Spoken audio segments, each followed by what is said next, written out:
Hi, guys. Thank you for tuning in to this week's episode of Against All Odds. I'm your host, Iris Palmer. We love to bring self-made women who are full of life, who have beat the odds. And today's episode is exactly that. I have the most amazing guest, Anastasia Soare. Did I say your last name right? Soare. Soare.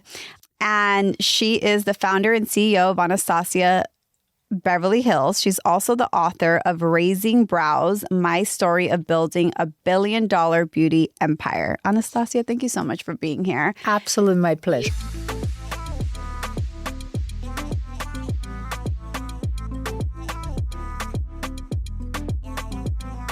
You have such an amazing story, and I can't wait to get into it. But before we get into your story, I like to do a little icebreaker. I'm really big in astrology, and I read you're a Capricorn. Yes. I love Capricorns. I'm a Taurus. So Capricorns and Taurus. Perfect. We're the number one match. Yes, we're the number one match. I'm going to read you some of your Capricorn woman traits, and you tell me if it resonates with you. So signature traits: hardworking, disciplined, low-key a savage.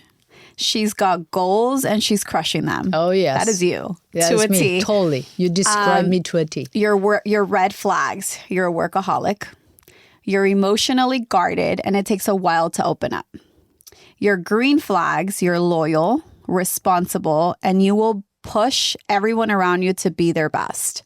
Yes, that's you describe me to a T. Yeah. And sometimes maybe I'm harsh on the people around me or people that I work with. Yeah. Because I want them to succeed, but I'm so Romanian. I'm so passionate. It's like tough love, right? It's a tough love. I feel the same. I feel sometimes so bad for my daughter because I pushed her so much. Yeah. But I want the best for everyone. I want everyone to succeed because I see the potential in them. Mm-hmm. Well, I'm going to give you your flowers because what you have done as a woman and as a woman in beauty and in business, you are truly so inspirational. As a mother, I could go on about you, but I'm just so excited to really dive into your story. I know a lot of people, women, find it hard sometimes being a mother, balancing work, or coming from, where you come from Romania. And I didn't speak the language, you know that. You didn't speak the language. No, I didn't know anyone. I didn't have money. Yeah, so let's get into it. Let's get into like your story from like the very beginning and what made you come here, because you came when you were 31? Yes. Yeah, with your daughter. With my daughter, there was a baby. Mm-hmm. So what was that? What brought you here? Well, I lived in Romania in a communist regime, and from the 70s to late 80s was unbearable. I mean, by the time I left, it was impossible to survive there. Every day you had to worry about finding food. You didn't have electricity. It was really bad. Wow. Very bad. Like if you know anything about Cuba right now, I mean, maybe we're not that bad, but we're very bad. Yeah. And it was hard for me to see. Everything was black market, to buy food, to buy bread. I mean, how incredible is that you couldn't buy bread? There were lines for bread. That's insane. How old was your daughter at this time? She was a baby, 2 years old. 1, 2 years old. And it was impossible to see that people struggling. And this is what people don't understand about communism. In paper, communism sounds really good. Oh, everybody's equal. We are all good. Yeah. Well, you are not. In practice, it's not. Yeah. Because the people that are in the Communist Party, the leaders, they will suppress everyone. So they will have everything. Yeah, and you they guys had will their have own nothing. markets. They had everything. Yeah. And everybody else was... And you know what else was terrible? That because everybody, like you are in an office, everybody had the same salary. One probably worked really hard. The other one will have coffee and did nothing. And after a while, it killed your spirit. If you wanted to work hard, you wanted to work hard to achieve something in life. You didn't have a chance. That's why America is so amazing. Yeah. You come here without speaking the language, without having money, and you could build anything that you put your mind into. Yeah, you can, as long as you work Nowhere hard. on the planet Earth you could do have that. what? Yes, nowhere. So when did you decide I'm moving, I'm leaving? Oh, I was probably 18 when I wanted to leave, but it wasn't that easy. You couldn't leave the country. And I got married. My husband was ship captain, and we made a plan, like you have to defect the ship. He went in Italy, he defected the ship, went to American embassy and asked for political asylum. He came here. We had already the green card, but the Romanian government will not allow me to come. Oh my God. Yes, so I had to wait, and it was very hard. Your life is a movie. Oh, my life! Your life is there literally are few movies. There are few No, yeah, movies. we need to write. We need to tell Eva to write a movie about you. Okay. Do you remember what you felt when you first arrived here? Well, remember, I came here. I wasn't allowed to leave with $1 in my pocket because they will put me in jail. You are not allowed in Romania to have any foreign currency. So I landed there and at the airport, and I was so afraid what will happen if my husband didn't show up. You know how you think, my okay, God. how about if his car will break down? How about he forgot that I'm coming today? How about, so I'm with the baby in my hand, and I don't know what will happen. I didn't speak one word of English, and I'm thinking, what I'm going to do. This was everything in my mind. It was a huge line at the immigration, and my only thing in my mind was, I hope I see his face. I hope I see his face. Because what I was going to do. Ugh, Do you that imagine feeling in your stomach. No, I'm like imagining it, and I'm like, God. Yeah, so thank God he was there, and getting in the car and driving on the freeway. We didn't have freeways in Romania. And I saw the palm tree and the light. This is what I remember. The light at the end of the tunnel. And you're like, I'm here. Wow, I'm finally here. So then you get here, and then what's your plan? Like, what are you going to do for plan. work? Like, what? Yeah. No plan. So how did you fall into being an esthetician? So while I was waiting there, my husband said to me, like, my advice is go to study to become an esthetician, because you don't speak the language, so it will be difficult for you to get into your job. To be honest with you, I didn't think that I would be an esthetician. But anyway, I was waiting, so I went to school. In Romania, esthetician school is almost like a college. You learn biology, chemistry, because esthetician will make creams for the... You couldn't buy creams in the department store. Yeah. We didn't have department stores, by the way. So I went to beauty school. I came here. I never thought that I'm going to work in beauty industry. My husband had a license, international license. So we thought that he would be able to get the same job. Well, we found out you have to be an American citizen. Oh my God. So it's like one obstacle after another for you. Jeez, talk about beating the odds. So he worked as a taxi driver, but my husband... maybe like most of Eastern European men, they have a big ego. He couldn't see himself working as a taxi driver. He was very well educated, very well read, very well traveled. So one day he was reading a customer got into the taxi and found a book on the seat, in the back seat, and handed to him, and like, well, I think somebody left this book, because there's no way you are reading a Nietzsche book, a philosopher, Nietzsche. And he got out and he got in a fight. I read more books than you and your entire family. So he got really my God. mad. He was so mad. He got in a fight with the customer and he got fired. So I had to find a job. Thank God we met a Romanian, one of his colleagues, the taxi. His wife was an esthetician. She was pregnant and she had to take 3 months off.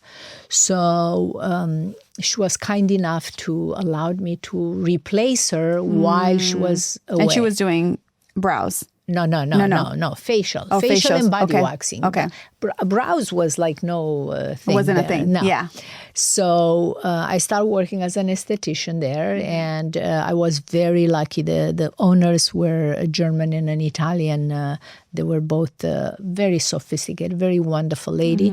I learned a lot from them. Yeah, so that was my beginning. That was your beginning. And then your beauty empire, Anastasia Beverly Hills, happened. How did that happen? Well, accidentally? While I was doing facial and body waxing, I bought myself a camera because we in Romania, we didn't have disposable cameras. And I started taking picture of my family, and I realized that I look surprised in the picture because I was a victim of pencil thin eyebrows. That was the fashion in the 70s and 80s. That was like it before. It was like that was it. The thinner the brows, the No, cooler you were. And I realized, and I remember my art teacher, the training that I got in school, studying the golden ratio and the Leonardo da Vinci theory, using golden ratio on his painting. And we studied the face and how important eyebrows are to change an emotion on somebody's face. So I thought, oh, it's my eyebrows that makes me look surprised. So I started going to the library to kind of revisit the whole theory and trying to use it for eyebrows. And I fixed my own eyebrows, and then everybody will come and say, wow, you look different. You look rested. Did you change your hair? Something was different. So I started sharing with them that was my eyebrows, and I started shaping their eyebrows. But I didn't have time because I was so booked with facial. I didn't have time. So the owners didn't let me do this as a service because they thought, okay, only $10 is not worth it to take 45 minutes of space.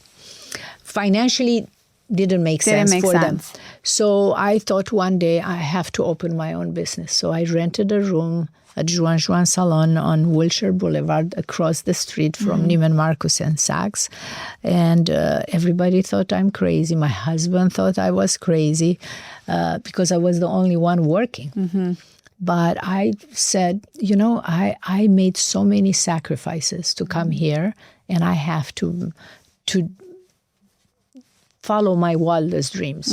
So and at that time, where was your clientele coming from? Was it all the people you were doing facials on? Yes, or? facial and body waxing. Yeah. Yes. So they started just coming for brows now. Yes. So now you've transitioned jets to brows. Oh, no. I was still doing you were eyebrows still doing and facial facials. and body waxing because I was working 7 days a week. But now they're just coming to your salon that your suite, my room, your little room that you're renting. Yeah. I mean, this is a big room, maybe smaller, a little bit smaller than this one. Yeah. And then at the time, companies weren't making eyebrow pencils No. Eyebrow wasn't a category. So I am proud to say that I started a category in the beauty industry. Yeah, you did. You were the first in that space. Yes. And you did it right. I did it right. Yeah, you did it right. Yeah. And your formula for like the pomade that you made. I know. You were just mixing stuff. I was mixing aloe vera with eyeshadow and Vaseline to fill in the perfect shape. So this is how everything started. The client will come back and they will say, well, when I leave your place, my eyebrow looks perfect. But when I take a shower, I need that product. Yeah. So I realized that I need to make products. So everything was super authentic, I created products for every client that had a challenge with, and most of them. My problem was I didn't recognize I needed products. I was like, I'm just good at the service. You recognize I'm good at the service and I'm going to create a product. Yes. And then because I was so booked for so many hours in the day, and I was thinking, okay, I have 2 hands. Yeah. How many people I could touch? Yeah. Plus, I had clients from all over the world, from all over the United States, and everybody wanted a piece of Anastasia. And I thought, I need the products. Because if you live in Canada or you live in New York, you want that product to create. So and good. in 2012, we were the first brand to jump on Instagram. And that was the beginning of an avenue to educate our clientele. Yeah, and the best marketing. The best marketing. Yeah.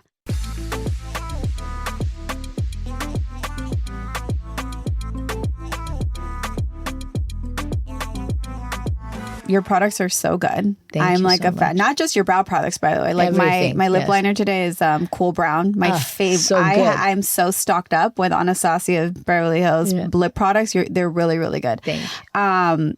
But your demand for your products then became so big. So with products that you were continuing to make, like your brow pencils, how did you how did you tap into now making such a range of other beauty products? So when we launched, and this is in the book, I talked about this challenges that as an entrepreneur you have. In 1999, we launched a full line of makeup in the salon. And when I started, I never thought that I would sell in department stores. In 2000, Nordstrom approached me because to sell my products in their store. I had such a huge list of celebrity, and I was doing my own marketing. I was in every single magazines, that was the only way to do marketing. On every TV shows. I will do eyebrow before and after because it's such an instant change. And Nordstrom approached me. I start selling the full makeup line in Nordstrom's, and I realized that I need to pay for the makeup artist. I didn't have the money. So I convinced Nordstrom to do service for eyebrows. So I kept only eyebrow products, and those estheticians could sell the products, and we had to pull out the makeup. We relaunched when Instagram became so huge. In 2014, we relaunched the color.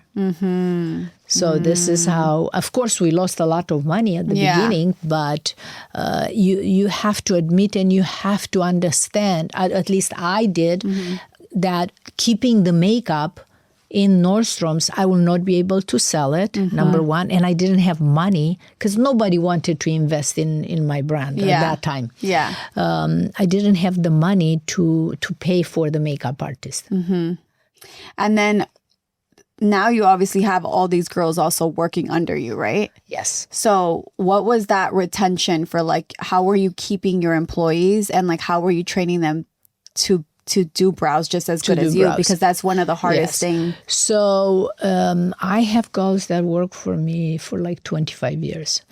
Jasmine, the girls at the Beverly Hills salon, like Jasmine is for 25 years. Alex probably 20, almost 25, 18, 15. So anyone that will start working, doing eyebrows works forever with me. Unless they that says a lot about you and your company. Well, I like to take care of my employees really good. And I used to train everyone. And then we have like 80 brow studios around the country in Nordstrom's. And now I do the Zoom, so I train them through Zoom, but I have people that I train, and they are trainers to the esthetician in the field. So I want to make sure that they know how to use the products. When we launch a new products, I do training to all of them. Wow. So and you still do brows? I do only at my house. I have some friends. Kim will come, Oprah will come, or But I don't have the time to go to the salon and do eyebrows. Even so, I love that time. Connecting with the client is the best thing for me. Oh, that's like where most of our friendships and relationships form, right? You become friends, and they are family to you. Yeah. You become a friend, a therapist. Like, we know it all. Everything. What do you think made you believe in yourself? You know, I was raised by a mother that she thought everything is possible. Even if we lived in a communist regime where everything was really hard, my mother will find a solution for everything. Was never a moment where my mother will be depressed because she couldn't do something. No, she was like, we couldn't fix this. Oh, we'll find another solution. So she was resourceful. I love a resourceful woman. Resourceful, and she knew exactly. I mean, her clients, she was making clothes. They were all the wives of Communist Party leaders, because she knew they have the power. First of all, she couldn't own her own business at that time. But because she was working with those women, making them feel beautiful, they will turn, and they will never pay attention to her. So interesting how I always say, like, the apple doesn't fall far from the tree. Everything And I like your learned. mom was making people feel beautiful. And that's exactly what you for sure make Yes. women feel beautiful. Oh, for sure. And now your daughter. And my daughter. Also. But let me tell you the funny story. I mean, I was little, and my mother used to wake up at 6, and until 12 o'clock, she would work nonstop. And when I was young, I started helping her. And I used to say, Mom, you work so long hours, and these clients are so annoying sometimes. Like, when you're little, you don't understand. How you could do this. And she used to say, I love my job. I love when I see my client like so happy. And she loved it. And I never even think that, how is that possible? Then I started working in the salon, and my daughter used to help me when she was in school at the front desk. And she used to say, you work so many hours. These Beverly Hills clients are so harsh and so difficult, so picky. It's like, why you do this? And I used to say, I ask my mom exactly the same story, the same question. And I love when I see them, when I give them the mirror, and that energy, that smile on their face keeps me going, gives me the confidence. This is working. Even so, everybody else said, no, this is eyebrows is not a thing. You cannot pay rent in Beverly Hills doing eyebrows. The customer, that love that you get from the customer keeps you going. So fulfilling.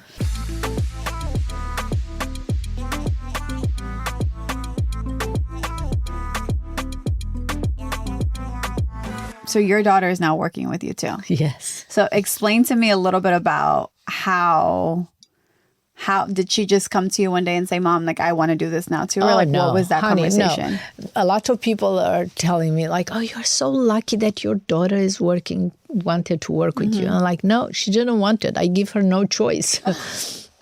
I needed help. I didn't have people who I would trust, and she was the one. So she started working. Every time she will ask, oh, I need money for gas. Like, nothing is for free in this country. You have to work. How old was she? She was like 16 when she started helping a few hours in the salon. And she slowly, not that she liked it, okay, but she kind of had to do the job. Then after a few years of working in the salon, she said, I'm bored here. I'm maxed out, because she was so efficient, so good. I found a manager to manage the store. She said, I want to move to the creating the products. So she was my assistant, because I was doing eyebrows. I had my earphone and doing eyebrows and talking with the production, with the office, because that didn't you wear stop. many hats. Yeah. Yes. So she started being my point person, and slowly, she was in every department. Slowly, I could see her that she got the bug. She started liking it. She didn't admit it at the beginning, but slowly she started loving Coming into it. her own and what she liked. Do you feel like there's a strength that she has that you don't? I think my daughter, I'm a lot... What should I say? I think we both have different strength. I think my daughter is very creative. She sees colors. She knows the customers.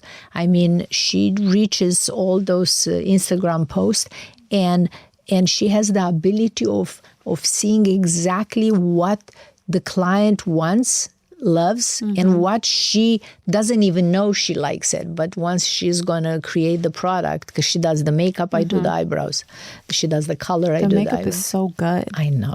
Because when I was going to ask you, who's doing like your lip, like who's testing? My the daughter colors does are everything. So good. So when she started doing, because after she was in every single department, marketing, sales, product development, she decided to stay on that part. I told her, if you want to start doing products, you have to have one rule that is important to me. The product should be exceptional. because I believe customer is very smart. Even if she doesn't know too much about makeup, she will buy it once and she will try something else. She will come back to the best quality product. Yeah. You know, you will see the payoff, the color, the pigment. We need to use the best of the best. Or how long it lasts. And like how long sometimes it you lasts. put something on, it's yes. I feel like your life now, it's easy for people to look at your life now and be like, oh, she's so successful. Her life is so good. But like your life has been so hard. Your life has been all these obstacles that you have truly overcame. What do you feel was the hardest part or the hardest moment of your journey? You know, I think every stage has a different hardship. At the beginning, when I started, my success looked like, oh, do I have enough money to pay my bills? I mean, it took me 10 years to break even. This didn't happen overnight. It's like consistency. People don't realize that. You have to be persistent, determined. You even you don't make money. You need to know. I mean, I was doing eyebrows in the salon while I was selling the products in the stores. And I was flipping homes. I will buy a home, I will remodel, and then sell it, and the money I will put it back in the company. So yes, real estate queen. it took a very long time, and then once I break even, then okay, what do I want? I want to explore and to be not only in Nordstrom's, I want to be in Sephora and I want to be in Ulta. And then we had the eyebrow products until 2014. And was the time to relaunch the makeup because Instagram was like, we were the queens of Instagram. Then we started the makeup. That is another challenge. Like, okay, this is a risk. Yeah. This could work or could not work. Yeah. So every stage, I think, has challenges. Yeah. It's not one day that you don't have challenge. Even right now, I'm dealing with the tariffs.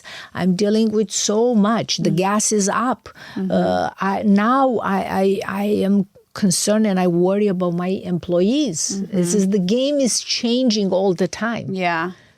You know? Who was your first celebrity client? My first celebrity client was Cindy Crawford. And how did she find you? So when I was in Romania, I lived at Constanța. It's almost like a little Saint-Tropez of Romania on the beach. And in the summer, they used to have burlesque shows. So all those ballerinas were clients of my esthetician that used to do my waxing and my facials. So she was telling me like, oh, all these ballerinas, they do bikini like this, the Brazilian bikini, because they had tiny, super tiny. So, I mean, I was listening. At that time, nobody was doing Brazilian bikini in Romania. Okay? Yeah. And we didn't even do bikini wax. It was leg wax and that's it. So I came here and I had a client for bikini. Well, I thought that this is what the American women want, the bikini wax. I barely spoke the language. I don't know, maybe I asked her, I don't even remember, but I did her Brazilian bikini. She was laughing. She never had that service before. And maybe a week later, an SUV stopped, and one after the other one, they were this amazing looking, gorgeous girls. The first one was Cindy Crawford, and so many other clients, beautiful girls, 6 of them. I didn't know who they were because in Romania we didn't have magazines. So I had no idea. I just thought, wow, this woman is the most gorgeous woman I have ever seen. I mean, Cindy Crawford was 21. Gorgeous. Like, oh my God, all of them. Stephanie Seymour, Talisa Soto, all those girls. Oh my God, what beautiful girls. So I started doing facial for them and leg waxing. So it was amazing. When you were doing brows for any celebrities, obviously they started posting you and your work, right? Well, or were at they the beginning, we didn't have, in 1990, we didn't have iPhone. Do you remember? So all of your word of mouth. Word of mouth, yes. And then you get on Instagram, and who were any of them then in 2010, 12 Yes. showing you love on Instagram? No, because they didn't post, if you remember. Celebrity didn't post at the beginning. Yeah, like for me, my first celebrity was Christina Milian, and she found me on Yes. Instagram in 2014. Yeah, 14, it's a different and then story. that's Yes. how I built all my Yes. celebrity 14, clientele. Yes. Yeah. 14, yes.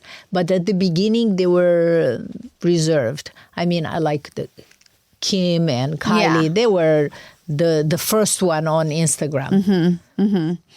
And now your book. Yes. I feel like everybody needs to read this book. It's raw, it's honest. It's very honest. Everything that I put there, and remember, I'm not a writer. Yeah. And I don't need. I wanted to write this book just to explain everyone that wants to get into this business the good and the bads. 'Cause, trust me, it's not every day a party.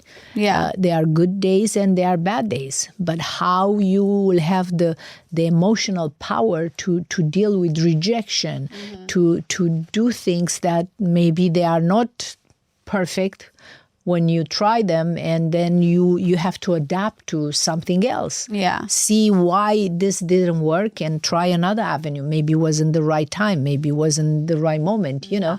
Maybe it wasn't the right person to ask or to offer. Did you enjoy the process of writing a book?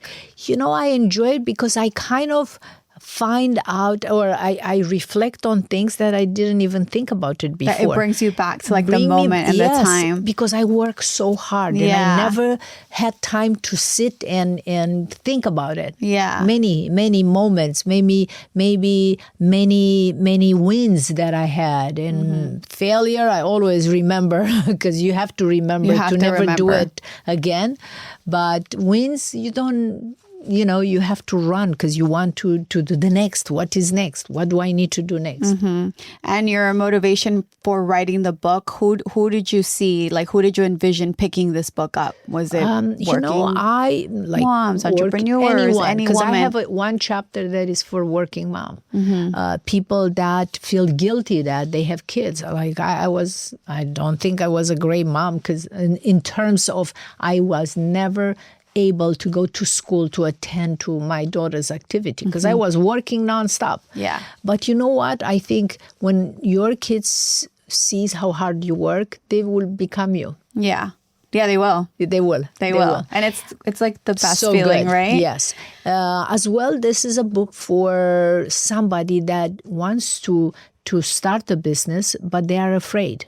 Because I think fear is what stops people from feel of failure, stops people from doing what they want. Yeah. And as well, it's not enough to be talented or want something. You really need to be persistent. You have to do the work even if you have good days or bad days. Yeah. Agreed. So this is the book. I feel like you've inspired so many people with your memoir. Is there somebody that inspires you? Oh my God! Every day, people. I read stories. Every day. I love. Everybody could inspire me. Even stories of somebody that wants to do something. But of course, Oprah Winfrey is my top of the list.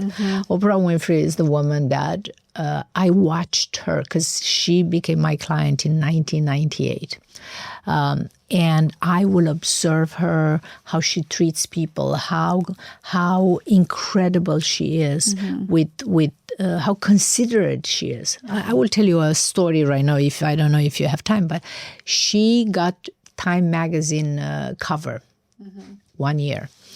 And she called me like, by any chance, are you in New York? I need to have my eyebrows because I'm going to be on the cover of Time magazine. That was a huge achievement. Yes. Okay, to be on the cover of Time magazine. And I said, and she called me on the phone, on my cell. Like, don't worry, I will get there. Like, no, you can't cancel your clients. No, I will find a way. The makeup artist, like, Oprah, I'm coming. This is big. I'm gonna come. You helped me so much. This is the least I could do for you. No, we start fighting on you're on like, the I'm phone. coming. It's She's like, like, no, I'm it's coming. okay. No, it's okay.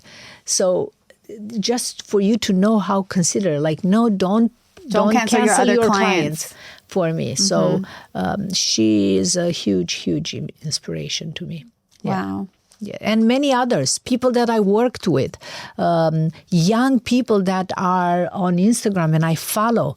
I see the work that they do. I feel it because I know it. I know how to read between. Yeah. And there are a lot of young people. And you know what? I think social media did many things that are not so easy for people, but amazing things that kind of help them to have visibility, help them to learn. I mean, you could now with the Chat GPT. It's free tools. It's free tools. It's just up to the person to utilize those tools. Yes, yes. It's incredible.